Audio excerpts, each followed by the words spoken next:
Hello, I'm Ruth Ann Lansness. I'm chair of the Immigration Justice Team at ORUCC, and I'm here to introduce you to the compassion offering for May 2021, Casa Alitas. You may be acquainted with the name Casa Alitas because just last week, Steve Sheets from our congregation dropped off 30 big U-Haul boxes of clothing from a clothing drive at ORUCC last year in Tucson for Casa Alitas.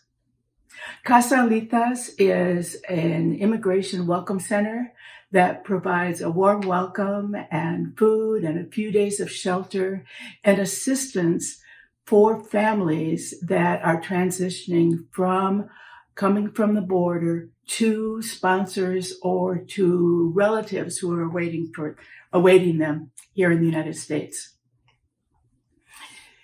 In the past 2 months, the number of people who have been arriving at Casa Alitas has gone from about 0 to about 100 per day. And I'm told that 3 days ago, 240 family members arrived at their doors. Many of these have been dropped off by Border Patrol or by ICE, and they have been dropping them off originally at the California-Arizona border or at little towns in Arizona, and then bus to Casa Alitas where they receive a warm welcome. I thought it would be helpful for you to have, in addition to this little introduction, a look at the local news coverage of Casa Alitas. And so what you have next, what you'll be seeing next, is coverage from KOLD, the local Channel 13 news about Casa Alitas. And this is from April 8th, 2021. Thank you in advance for your contribution. Apprehensions last month made for a 20-year high, according to new figures released by Customs and Border Protection. Numbers released by agents in March, 168,000 migrants makes it a 20-year high. This has been made worse by large numbers of children traveling alone and adults traveling with children. Under President Biden's administration policy, none of these people are subject to expulsion back home under Title 42. The problem now is that HHS has only limited shelter space and is running out of room. As the number of migrant children crossing the southwest border hits an all-time high, so is the number of families being dropped off in border cities across our state. As KOLD News 13's Carmen Valencia reports, many of these families are bused to Tucson and are now at Casa Alitas. Yeah, the director of Casa Alitas says a group from Yuma arrives every other day. And as of now, a group arrives here from Ajo every day, sometimes twice a day.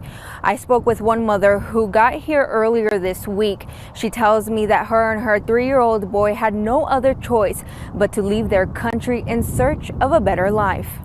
For families, coming to this shelter brings them one step closer to reaching their final destination. It's been a long journey. It was worth the sacrifices we had to make. This 22-year-old Ecuadorian mother has asked us to hide her identity. With just the clothes on her back, she and her son escaped Ecuador's poverty and government corruption. There is no future in Ecuador, no opportunity to make an income or to give my son a better future. She and her baby boy made it to the southwest border in Mexicali. After crossing, they both walked the desert for hours before surrendering to Border Patrol agents. We came to the United States risking it all for a chance to live peacefully without having to worry if something could happen to us. She left behind her parents. Her goal is to find work in the U.S. and make a living.